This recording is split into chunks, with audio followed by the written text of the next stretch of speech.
Palestra A Filosofia de Acumular Patrimônio, a filosofia Baster de acumular patrimônio. Vamos começar agora a palestra e essa é uma palestra que traz a minha filosofia de acumular patrimônio. Eu não vou entrar em detalhes, tem outras com detalhes, quem quiser vai na Baixa.com aprender os detalhes. Eu vou só mostrar toda a filosofia que eu considero a ideal, especialmente para o investidor amador, para acumular patrimônio e ter uma vida tranquila. Então é isso que eu trouxe para vocês. São 4 vertentes principais, sendo que a primeira é trabalho e poupança. Sem isso não tem saída. É claro que tem exceções, ganhou na Mega Sena, casou, herança e tal, mas você não pode contar com isso. Se acontecer, ótimo, mas você não pode contar com isso. Para ficar rico, o único jeito é trabalhando e poupando todo mês.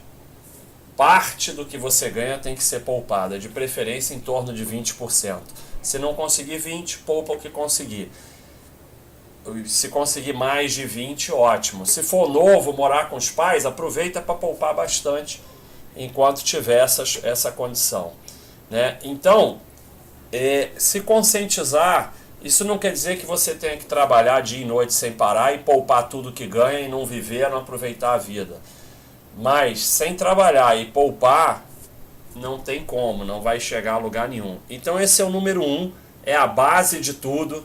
Sem isso não se chega a lugar nenhum. Sem isso não se vai vencer na bolsa, não vai vencer nos investimentos, não vai nada. Sem isso não vai se chegar a lugar nenhum. Então, quer ficar rico? Em primeiro lugar, dedique-se ao teu trabalho, ao seu desenvolvimento, à sua atividade principal. É ela que vai fazer você ficar rico. E nada determina mais o seu enriquecimento do que o quanto você poupa por mês. Você pode inventar o que você quiser, nada supera isso. Você pega, por exemplo, um sujeito que se dedica ao trabalho dele vamos começar pelo outro. Você pega um sujeito que consegue poupar R$1.000 por mês, se dedica a investimentos até não poder mais, consegue fazer 14% ao ano, poupando R$1.000 por mês. Aí o outro resolve se dedicar ao trabalho dele e poupar R$2.000 e consegue poupar R$2.000 por mês, mas ele só faz 10% ao ano. Ele vai terminar com muito mais dinheiro. Não tem jeito, nada supera o quanto você poupa por mês. Nada é mais definitivo do que isso. Isso aqui é a base de tudo. Mais para frente, quando você já tem uma reserva imensa, pode até mudar um pouco, mas no início, o fator determinante, o fator principal, o fator mais importante no seu enriquecimento é o quanto você poupa por mês. E esse é o fator que, se você mudar, acrescentar um pouco mais, conseguir poupar um pouco mais, você vai acumular muito mais dinheiro. Então, foquem no seu trabalho, no seu desenvolvimento, na sua capacidade de poupar, levando uma vida tranquila. Não é para ficar obcecado e não fazer mais nada e tudo mais. E aqui está a chave, os juros compostos. Einstein já dizia que a força mais poderosa do universo são os juros compostos, mas tem o que está escrito aqui nesse slide. Os juros sobre juros seguem uma função exponencial. No início os valores crescem lentamente. Depois de um longo tempo, o dinheiro atrai dinheiro e o montante aumenta de forma explosiva. Qual é o grande problema? No início, o resultado é muito lento. Então, a maioria desanima e nunca consegue chegar aqui, nas grandes barras. E aí investe em alguma coisa e aí desanima e passa para outra e volta para cá. Desanima, passa para outra porque agora a boa sei lá o que, aí volta para cá. Aí como não cresce muito devagar no começo, desanima, pega no jornal a nova novidade, volta para cá. E ele nunca chega aqui no grande crescimento, no grande enriquecimento. Então, para desanimar e mudar e descobrir novos investimentos fantásticos, acumula, que você vai chegar aqui. O que mais vai produzir enriquecimento para você nos investimentos é quanto mais tempo você conseguir ficar num bom investimento com valor. Porque os custos são menores, os impostos menores e os juros compostos maiores. Então, o grande problema é superar essa fase inicial e chegar no grande crescimento. Mas a única forma de enriquecer normal e garantida é com juro composto. O resto, só situações especiais. Outra coisa importante é o seguinte: uma das razões que as pessoas não enriquecem é que elas criam uma relação até mesmo doentia com dinheiro. Você não pode operar dinheiro, você não pode investir dinheiro.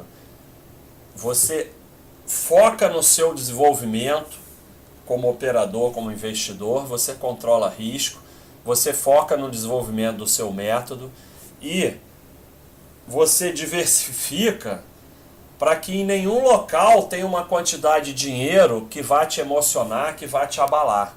Porque qualquer coisa pode dar errada.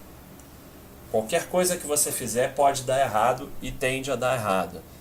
Mas se você apenas vai desenvolvendo o seu método, desenvolvendo como operador e tomando decisões corretas, você tende a colocar as probabilidades a seu favor para que seu patrimônio vá aumentando. O foco é sempre as decisões corretas e não o dinheiro que você vai ganhar ou perder com aquela decisão. A maioria, principalmente dos amadores, foca no dinheiro que vai ganhar ou perder. E aí o que acontece? Realiza lucro toda hora e lucro pequeno e tem prejuízos imensos. Porque ele está focado em dinheiro. Então ele realiza qualquer lucro e quando ele tem prejuízo, ele não está preparado para aquilo, fica fazendo um rolo danado e termina com prejuízo imenso. O foco é em sempre tomar decisões corretas, decisões de investimento corretas, poupança, trabalho, investir, e você diversifica, e mesmo que você vá fazer trades, cada trade isoladamente não pode ser determinado por dinheiro. Você tem que desenvolver uma estratégia de trade, executar essa estratégia e focar no desenvolvimento do seu método, no seu desenvolvimento como operador. O dinheiro é consequência. Quanto mais decisão correta você tomar e mais colocar probabilidades a seu favor, mais patrimônio você vai ter. Quanto mais você ficar obcecado e focado no quanto você vai ganhar, mais você vai perder. Uma das grandes diferenças do vencedor para o perdedor é que o vencedor, ele sabe perder. E o perdedor acha que ganhar é achar um método mágico que nunca perde. Então, os vencedores são aqueles que aprendem a perder e assumir perdas. Quando você vai falar com um vencedor, com um profissional experiente, ele está preocupado com o quanto ele pode perder. Quando você vai falar com o sujeito que entrou há 3 semanas na bolsa, ele está preocupado com quanto ele vai ganhar. Isso aí é típico. E a última coisa, poupe. O poupador é feliz porque ele tem uma reserva e essa reserva dá a ele a liberdade. E só quem é livre pode ser feliz. O sistema passa para a gente uma imagem do poupador como um sujeito que não vive, só guarda dinheiro, tio Patinhas, tem aquele baú de dinheiro, não faz nada. E é exatamente o contrário. Só quem tem vida boa é quem poupa. Porque você tem reserva, se você quer comprar alguma coisa, você tem dinheiro, você quer fazer uma viagem, você tem dinheiro, você quer fazer um curso para se desenvolver, você tem dinheiro, você quer fazer um novo negócio, você tem dinheiro. Agora, o outro lado, que é o que eles falam que é a vida boa, é o escravo de conta. Ele tem que trabalhar todo mês para pagar a conta porque ele não tem reserva nenhuma, não tem liberdade nenhuma, tudo que compra é prestação, custa o dobro do preço. Então, é exatamente o contrário do que passam para gente, porque vocês são instrumentos de sustentar o sistema pagando juro. E o que vocês têm que fazer é parar de pagar juro e ter uma reserva. E isso se faz poupando. E a partir do momento que você tem uma reserva, vamos dizer, a reserva que começa a te dar liberdade, você tem 24 meses de contas pagas, você começa a ser um ser humano livre. Porque você tem uma reserva lá, 2 anos sem trabalhar, sem fazer nada, está tudo pago. Aí você começou a ser um ser humano livre. Então, você tem que poupar para ser feliz. E você tem que parar de comprar coisas que você não precisa com dinheiro que você não tem para impressionar pessoas que você não conhece e que não gostam de você. A partir do momento que você poupa e tem reserva, você, o sonho da minha vida é ter uma Ferrari. É seu direito. Mas não é seu direito ter uma Ferrari se você não tem dinheiro nem para comprar nem para manter, estourar as finanças da sua família, porque você não tem condição de comprar essa Ferrari. Você pode comprar o que você quiser, desde que você possa comprar e manter, e que aquele valor não vá te abalar financeiramente. Para chegar a isso, você tem que ser um homem livre. Para ser um homem livre, você tem que poupar, não tem saída. Não tem como fugir disso. Então vamos para o nosso segundo capítulo, o segundo da nossa plano de acúmulo de patrimônio. Nós vamos falar justamente de patrimônio agora. Há uma série de confusões que fazem com patrimônio, inclusive na mídia, alguns analistas, tem analista bom, analista ruim, tem de tudo quanto é tipo. Então fazem uma confusão danada. E a mídia então é destrutiva para isso, uma parte dela. Porque fica aquele incentivo do giro de patrimônio. A primeira coisa para botar na cabeça de vocês eternamente é que patrimônio não se gira, se acumula. Patrimônio não se gira, se acumula. Patrimônio não se gira, se acumula. Patrimônio, escreve isso 100 vezes. Não se gira patrimônio, não se fica pegando, agora é hora de renda fixa, agora é hora de ação, agora é hora de não sei o quê. Não tem hora. Você vai acumular em tudo, e quanto mais você tiver renda fixa, ação, imóvel, moeda, FII, mais patrimônio você tem, mais tranquilo você vai viver. Então não é acertar a hora que vai fazer você enriquecer. É trabalhar, poupar e acumular patrimônio e se beneficiar dos juros compostos. E esse patrimônio não vai te dar liberdade porque você vai vender na hora certa. Ele vai te dar liberdade porque ele vai produzir renda para você viver tranquilo. Então, o grande, você pode até deixar para os teus filhos, não tem problema, você se beneficia dele. Imóveis dão aluguel, ações dão dividendos e você pode fazer venda coberta, ainda pode alugar também. Renda fixa dá juros, FII dá dividendos. Então, você pode se beneficiar dele, viver tranquilo, ele faz uma renda passiva para você. E você pode até deixar. Ou você pode vender também, quando já for muito grande, eu vou vender eu estou tranquilo, tenho uma vida tranquila, vou vender um pouquinho aqui de sei lá o que e vou passar um mês na Europa. Tudo bem, é esse o objetivo. Mas você só vai chegar lá se parar de girar patrimônio. Então, as coisas importantes sobre patrimônio. A primeira eu já falei, patrimônio não se gira, patrimônio se acumula. Quer dizer que o que eu comprei nunca mais posso vender? Pode, se não tiver mais valor. Patrimônio não tem a ver com preço, preço tem a ver com trade. O pessoal faz essa confusão toda hora. Patrimônio tem a ver com valor. Eu tenho um imóvel de quarto e sala, bem localizado, de fácil liquidez, que é fácil alugar, e então ele tem valor. E construíram então, vão construir uma favela do lado, vão não sei o quê, né? Perdeu o valor. Pega o seu capital, tira daquele investimento que não tem valor e bota em outro que tem valor. Eu vou sair no lucro, no prejuízo. Isso não faz a menor diferença para acúmulo de patrimônio. O pessoal fica nessa baboseira aí, comprado em ação de empresa falida, esperando empatar para sair. Não tem nada mais assim maluco nos investimentos do que isso. Porque o que faz você enriquecer é acumular patrimônio, né? Acumular vitórias. Então, o sujeito botou 40 mil reais numa ação horrorosa, aí tem 20, aí fica esperando voltar para 40.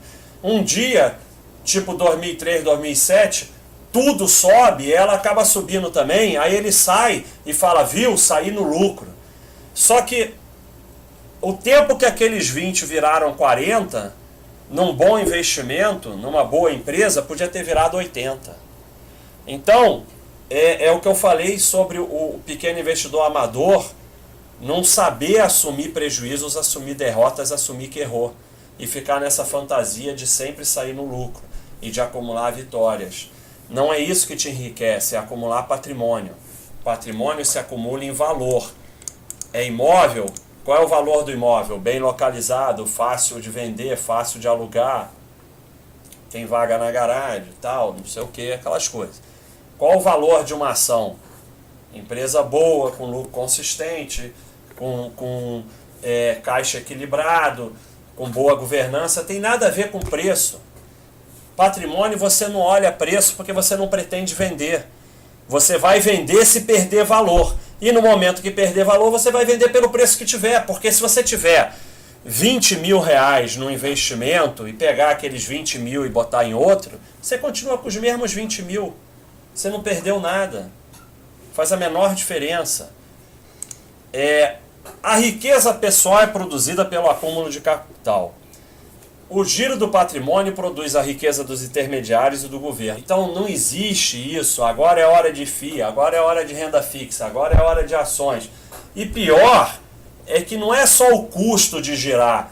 Quando que os jornais falam para sair das ações em 2008?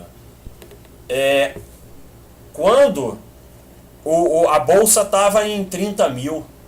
Aí que eles falam, a bolsa está muito perigosa, saiam da bolsa. Vai para renda fixa. Agora, então, além de ser ruim gerar patrimônio, você vai gerar patrimônio, você vai ficar comprando no topo e vendendo no fundo. Porque quando a bolsa está no 80 mil, só tem notícia boa. Quando ela está no 30 mil, só tem notícia ruim. Então você vai comprar no 80 mil, porque é a hora de entrar na bolsa, e vai vender no 30 mil, que é a hora de sair. Então, deixa seu patrimônio quieto, e você pode alocar, e a gente tem uma planilha para isso que eu vou mostrar, você pode alocar o dinheiro novo no que está para trás. Então a bolsa desabou e você quer investir mais em bolsa, você vai pegar o dinheiro do trabalho, o dinheiro do aluguel, dinheiro de dividendos, dinheiro do juro, dinheiro de tudo, e uma vez por mês você vai investir. Naquele mês você vai pegar e vai comprar tudo de bolsa. Só que o resto você deixa quieto. Assim todos vão crescendo. A bolsa explodiu. Então esse mês eu vou comprar renda fixa ou FII. Pega todo o dinheiro novo e compra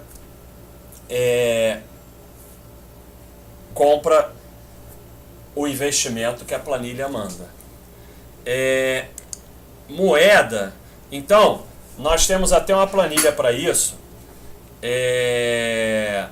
Em que você bota os percentuais desejados para renda fixa, para ação, para FII, para moeda estrangeira, imóveis e tal. Imóveis só quem tem muito dinheiro. Moeda e ouro não é propriamente um investimento, é mais uma reserva de valor. Você pode usar 5% do seu patrimônio, até menos. É basicamente uma reserva de valor para momentos de crise, né? Não é basicamente um investimento. Né? Então vamos dizer que você está começando e estabeleceu que vai ficar com 50% em renda fixa, 50% em ações. Aí uma vez por mês você vai pegar todo o dinheiro novo e vai investir. É isso que tem que ser a sua organização. Pega o dinheiro do trabalho, dinheiro dos dividendos, dinheiro do aluguel, o que você tiver, junta todo o dinheiro meu, vai estar aqui o dinheiro para investir esse mês. Aí as ações dispararam. Você está com 58 em ação, 42 em renda fixa. Então esse mês eu vou colocar em renda fixa. As ações desabaram. Você está com 38 em ações, 62 em renda fixa. Eu tenho que tirar da renda fixa. Não tem nada. Pega todo o dinheiro novo e compra ação até equilibrar de novo. Não tem que ficar tirando de um e botando no outro. Porque toda vez que você fica girando, você diminui o seu patrimônio. Se perder o valor é outro papo. Aí você tem que tirar. Mas mesmo assim, você pode, por exemplo, se for ação, você vai tirar menos de 20 mil por mês para não pagar imposto e tal. Você tem formas de você diminuir esse custo. Mas, se não tem valor, aí tem que sair. Mas enquanto tem valor, não saia de investimento nenhum que tem valor, porque o momento é para aquele, o momento é para aquele outro. Enquanto tiver valor, você deixa lá. Então, vamos para o terceiro vertente do nosso plano. Carteira de ações. Né? Você vai investir em renda fixa, vai investir em FIIs, vai ter uma reserva de valor em moedas, quando for possível vai investir em imóveis. E uma parte você vai investir em carteira de ações. Qual é o percentual? Isso cada um vai decidir. Quanto mais novo você for, quanto menos responsabilidade você tiver, responsabilidade financeira, mora com os pais e tal, quanto mais você aceitar risco, maior pode ser o percentual em ações. Quanto mais velho você for, quanto mais responsabilidade financeira você tiver e menos propenso a risco, você vai diminuindo o percentual em ações. Então isso cada um tem que decidir, não tem um percentual. Quem está começando e não sabe o que fazer, começa com 50% em renda fixa, 50% em ações e vai decidindo. Essas decisões, quando você está começando, não são fundamentais. Depois você pode ir ajeitando. É que nem o pessoal que fica obcecado pela carteira de ações no início. Monta uma carteira de empresas boas e tal. Lá na Baixa, inclusive, a gente tem o Baster Coach para ajudar vocês nisso. E você pode ir ajustando depois. Então não precisa ficar muito obcecado com isso no início. Por que você deve ter parte do seu patrimônio em ações? Porque, teoricamente, o Brasil, há 20 anos que ele é um país capitalista, né? Pode deixar de ser, pode virar comunista, o mundo pode acabar, tudo pode, mas não há defesa contra catástrofes interplanetárias e o mundo vai acabar e não sei o que e tal. Então você vai fazendo o que você pode fazer o melhor possível. Olha, nos Estados Unidos, que é um país capitalista há mais de 200 anos, você tem estatística de 200 anos. $1 investido em dólar, obviamente, caiu pela inflação. O ouro praticamente não saiu de um lugar, foi de 1 para 2 dólares, porque o ouro está um esterismo danado agora, mas no longo prazo é reserva de valor só. Ele explode durante as crises, mas no longo prazo ele praticamente não sai do lugar. Pode mudar? Pode, mas é o que tem sido até hoje. Em títulos de curto prazo, de renda fixa, $300. Títulos de longo prazo, $1.000. Em ações, 755 mil. Então, em 200 anos as ações tiveram um rendimento, um retorno real 755 vezes maior do que os títulos. Então, parte da sua poupança, do seu patrimônio, tem que estar em ações de empresas boas, para você se beneficiar desse ganho. E num país capitalista, tem que ser assim, porque se os títulos ficarem dando mais do que as ações, ninguém produz nada. Então, essa é a tendência natural de um país capitalista, que no longo prazo o risco das ações seja menor do que dos títulos. Senão ninguém produz nada, né? Bom, então vamos ver sobre carteira de ações. Como eu falei, estou passando a filosofia e não basicamente vou entrar em detalhes. Primeira coisa que você tem que diferenciar, o principal que eu quero fazer é que vocês saiam desse lugar comum, dessas coisas que ficam repetindo, como eu mostrei da diferença entre patrimônio e capital de risco e que patrimônio não se gira. O que acontece? A maioria é perdedora. Se você ficar repetindo tudo que a maioria faz e fala, você acha que vai ter um resultado diferente? Por quê? Porque você é o escolhido? Então, você tem que seguir um caminho diferente. E uma coisa, se afastar da manada não é ficar enfrentando a manada não, porque a manada ela tá certa a maior parte do tempo. Você de 2002 a 2007, a manada ficou lá comprada. E aí você chegava quando a bolsa estava em 50 mil, dizia a manada está comprada, eu vou vender. A bolsa foi até 74 mil. Se afastar da manada é se afastar, ignorar, não é ficar com esse pensamento contrário de manada que fala, o porteiro comprou a ação, então eu vou vender. Aí o pessoal acha que isso é teoria contrária, mas aí 8 mil pessoas falam isso no mesmo dia. Então isso é teoria contrária de manada também. Se afastar da manada é se afastar, é desenvolver a sua metodologia, os seus estudos, não ser influenciado por notícias, histerismos e tal, e seguir tranquilo. A gente tem um exemplo agora, por exemplo, do Bradesco. Ficou esse histerismo que ia baixar a taxa de juros, não sei o que, não sei o que lá, vai falir, vai não sei o que, está praticamente no topo histórico. Por quê? Quem ficou ali acompanhando o balanço, ele continuou dando lucro, continuou com uma situação totalmente equilibrada. Então, esquece notícia, histerismo, esquece preço. Quando você é sócio de uma empresa. Quando você compra para ser sócio, você opera valor e esquece as cotações. Peter Lynch recomenda olhar a cotação uma vez por ano. Depois ele mudou a recomendação, falou para só olhar a cotação quando você trocar o óleo do carro. Tem ações que eu sou sócio, que se você me perguntar a dezena, eu não sei. Eu não sei se é 10, 20, 30 ou 40. Eu não sei nem a dezena. Porque o preço não tem a menor importância. E eu vou mostrar isso para vocês por quê. Então, você tem que estar ciente que você é sócio de uma empresa que tem valor. Porque o que tem valor, mais cedo ou mais tarde, o preço segue. E toda vez que você comprar uma ação, você tem que saber por que você está comprando. Isso é fundamental. Um dos meus testes para saber se você entendeu o que é a bolsa e o que você está fazendo na bolsa se você ainda se preocupa com queda, você não entendeu. Nem o que é a bolsa, nem o que você está fazendo na bolsa. Porque a queda não tem problema nenhum. E defender queda também não faz o menor sentido, não faz muito sentido. O que defende a sua carteira de ação é só ter ação de empresa boa comprada com dinheiro que você não vai precisar. Porque quando você compra com dinheiro que você vai precisar, você vai acabar tendo que vender no fundo. E se são empresas boas, vão continuar dando lucro e o período de queda não faz a menor diferença, a não ser o fato de que você acaba comprando mais ações no período de queda. Se você ficar olhando a mídia e tal, não, sai da bolsa, o mundo vai acabar, não sei o quê, e são conselhos até malucos, que primeiro, se o mundo acabar, tanto faz onde está teu dinheiro. E depois, se houver uma catástrofe financeira mundial, a renda fixa já era. A ação pode quebrar ou não. Então, quando há crise grave, você tem que partir para ativos reais. E não para títulos, não para renda fixa, não para fundo. Porque esses vão quebrar com certeza. Então, além do histerismo ser inútil, os conselhos do histerismo são completamente malucos. Então, se você é sócio, queda não faz a menor diferença. O que interessa é, suas empresas são boas e continuam boas, ótimo, esquece o preço, nem olha. Enquanto você está preocupado com queda, você não sabe o que está fazendo na bolsa. Só coloca na bolsa dinheiro que você não vai precisar, porque não é para tirar, é para ser sócio de ações.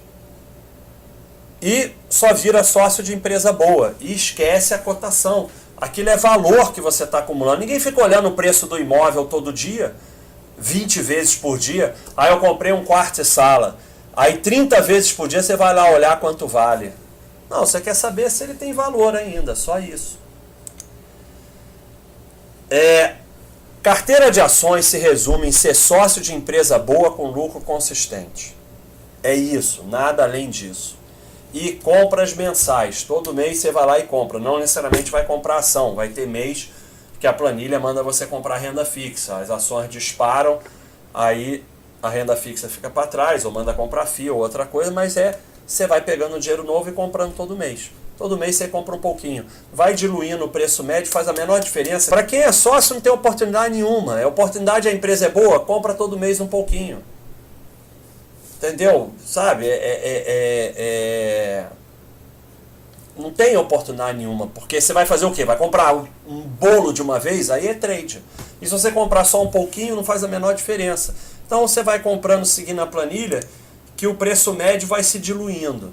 Como é que a sua carteira vai aumentando o capital da sua carteira de ações? Aumento dos lucros das empresas que você é sócio, aumento do patrimônio das empresas que você é sócio, por conseguinte do seu, porque você, quando compra uma ação, tem uma parte do patrimônio, e aumento do número de ações que você vai comprando, vai tendo mais ações. Então, quanto mais ações você tiver de empresas boas, mais patrimônio, capital você tem em ações. Não tem nada a ver com cotação. Cotação diz respeito ao trader. Você quer montar uma carteira de ação e dar certo fazendo isso? Para de olhar a cotação. Por quê? No longo prazo, a cotação segue ou vai na frente dos lucros. Esse aqui é um gráfico, eu tenho esse gráfico para todas as ações na área de ações da Baixa.com. É só ir lá na área de ações da Baixa.com, tem esse gráfico para todas as empresas, além de uma série de informações sobre todas elas. Em verde é o lucro, em preto é a cotação. O lucro começou a subir sem parar, a cotação vai atrás. E está até mais do que isso, né? Porque isso aqui eu atualizo a cada trimestre, né? Então, quando atualizar, já vai estar mais alto, porque está em 88, alguma coisa assim. E o lucro subiu, então já está até mais alto. Então, para de olhar a cotação e olha o lucro. Só isso, mais nada. Só. Enquanto os lucros forem consistentes, você continua sócio. Se eu sou sócio de uma empresa dessa, eu analiso uma vez por ano. Balanço anual. Continua bom? Acabou, passa para o próximo. Daqui a um ano eu olho de novo. Está lá na minha planilha e está tudo bem. E não tem jeito. Mais cedo ou mais tarde, a cotação vai seguir os lucros. Porque não é banco imobiliário. O que é uma ação? Uma ação é um pedaço do patrimônio da empresa. Então, conforme a empresa vai tendo lucro, o patrimônio dela vai aumentando, o valor dela vai aumentando, ou ela distribui todo o lucro e aí você passa a ter mais ações, que com lucro você compra mais. De alguma maneira, o patrimônio vai aumentar, não tem jeito, e a cotação vai seguir os lucros. Porque não é, como eu falei, não é banco imobiliário. Não dá para uma empresa aumentar o lucro de 2 bilhões para 9 bilhões e a cotação ficar aqui em 16. Porque isso aqui não é brincadeira, isso aqui é coisa séria. Então, a cotação segue os lucros. E segue mesmo. Olha a Usiminas. Enquanto os lucros subiam, a cotação subia de 2002 a 2007, foi das que mais subiu. O lucro começou a desabar, não está havendo nenhuma perseguição com Usiminas, não está havendo nenhuma manipulação, não está havendo nada. O lucro desabou, a cotação desabou. Isso não é brincadeira. Bolsa é coisa séria. No longo prazo é isso, é muito simples. Se mantém empresa boa com lucro consistente, que seu patrimônio vai crescer no longo prazo. É isso. É bem simples. Então, olhar a cotação não serve para absolutamente nada, porque de vez em quando, assim, isso aqui é um gráfico anual, mas no curto prazo, volta e meia uma empresa boa, cai R$5, deve ser lá 5%, 8%, o cara fica em pânico e vende. Mas quando você vai olhar no anual, não aconteceu nada, absolutamente nada. Agora mesmo mostrei para o pessoal o gráfico da Hering mensal, é só subindo em linha reta e tem uma quedazinha, aí fica todo mundo histérico. Enquanto continuar tendo lucro consistente, esquece. E o que acontece? Toda vez que a cotação cai, vem um histerismo junto, como teve com o Bradesco. Aí ele caiu para 24, já está 38.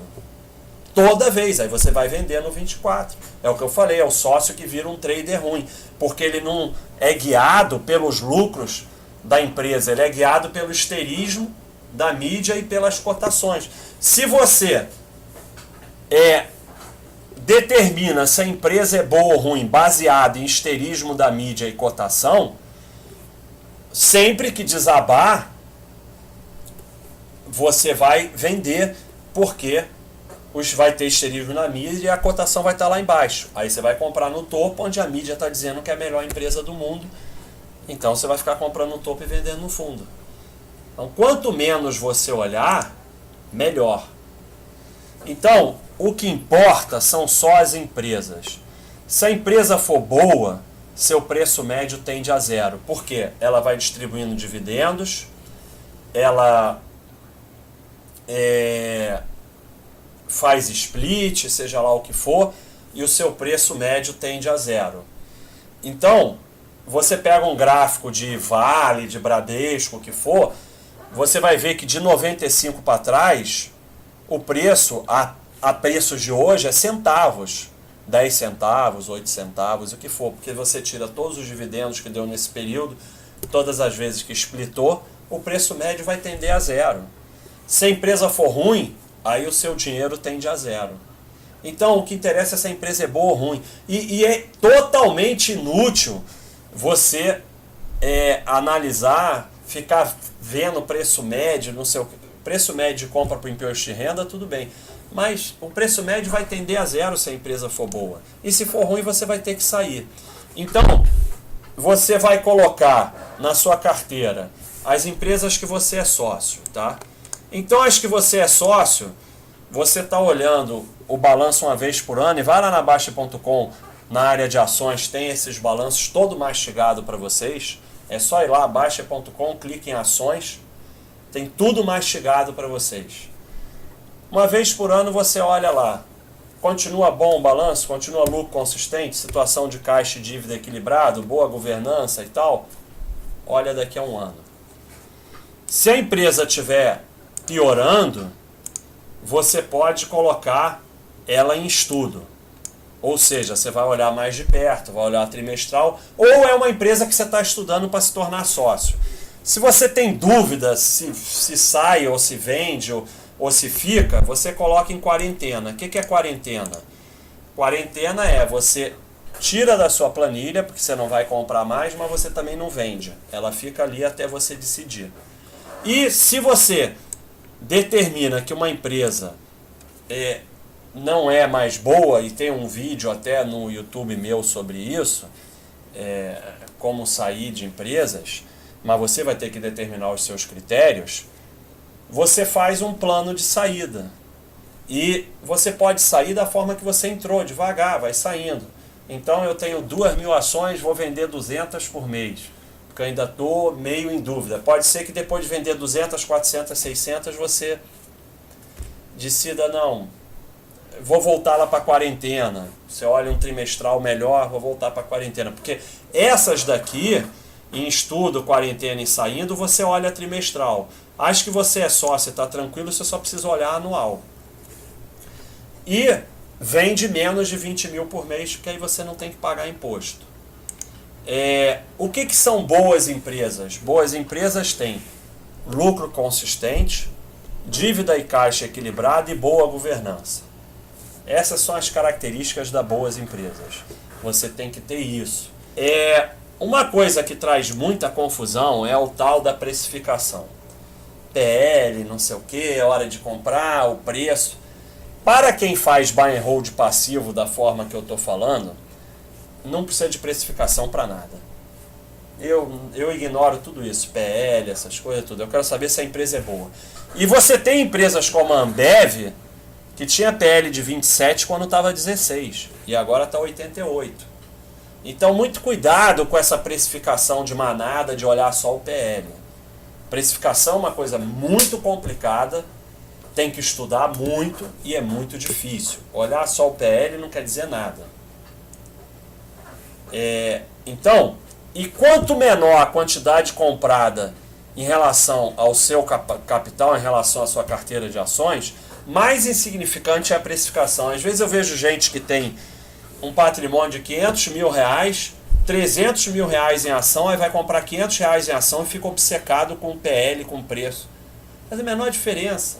Interessa você acumulando patrimônio em valor. E quanto mais antiga também, mais insignificante vai ficando a precificação, porque o seu preço médio vai tendendo a zero. Então, é muito mais simples você não usar. Mas você pode usar? Pode. Mas você tem que avaliar se as horas e horas e horas gastas nisso, não seria melhor você gastar no seu trabalho, ganhar mais e poupar mais, como eu falei lá no início. Então, Mas às vezes o sujeito gosta, ele quer estudar aquilo, dá prazer, ou então ele acha importante, ele acha que dá para se beneficiar daquilo, tudo bem. Não sou ninguém para julgar, só estou dizendo que não precisa e não é garantido que vai ter melhores resultados. Pode ter ou não. Então você só vende porque não há mais interesse em ser sócio daquela empresa. Ou, mas eu já tenho um patrimônio aqui que me dá uma reserva e uma renda passiva tal, não sei o que, eu vou vender umas ações porque eu vou passar 2 semanas na Europa. Eu não tenho nada a ver com isso, aí é outro papo. O que é a remuneração da carteira de ações? Qualquer tipo de renda produzida pela carteira de ações sem vender as ações. É renda que a carteira produz sem você vender. Proventos, dividendos, juros sobre capital, bonificação, substituição, tal. Então são os dividendos que você tem que reaplicar no início quando você está formando a carteira. Não é obrigado a reaplicar na mesma ação, você pode até reaplicar em renda fixa, mas você tem que reaplicar, porque os dividendos são descontados do preço da ação. Se você não reaplicar, você não vai ter carteira de ação nunca. Quando você tiver já uma carteira estabelecida, você pode até tirar os dividendos para os seus gastos. A filosofia Baster, número 1, trabalho. Número 2, poupança para acúmulo de patrimônio. Número 3, parte da poupança em ações de boas empresas. Você vai ter renda fixa, vai ter FII, vai ter moedas, quando der imóveis, mas parte você tem que colocar em ações. Reaplicação de proventos e aluguéis no patrimônio. Se beneficiar dos juros compostos, cuidar da família e praticar esporte, porque isso é fundamental também. Quando que você tem um patrimônio que você pode dizer que você pode viver tranquilo? Uma aproximação grosseira, mas para dizer alguma coisa, é quando essa renda passiva é no mínimo o dobro dos gastos mensais. E se você for muito novo, 3 vezes. Então vamos dizer que o teu gasto mensal é R$5.000. Você tem que ter 10 mil de renda passiva. Por quê? Porque você não pode tirar todo o rendimento. Senão o principal vai definhando pela inflação. Claro que ações, imóveis já se protegem naturalmente da inflação, mas quando você tira os dividendos já fica mais complicado. Então o ideal é que você tire metade e reaplique metade, porque aí se você for muito novo, aí já tem que ter 3 vezes. Então, essa é a situação que você já pode dizer que você está tranquilo. E isso aí foi a filosofia Baster de acumular patrimônio, que eu quis trazer para vocês. Um abraço a todos e até o próximo vídeo.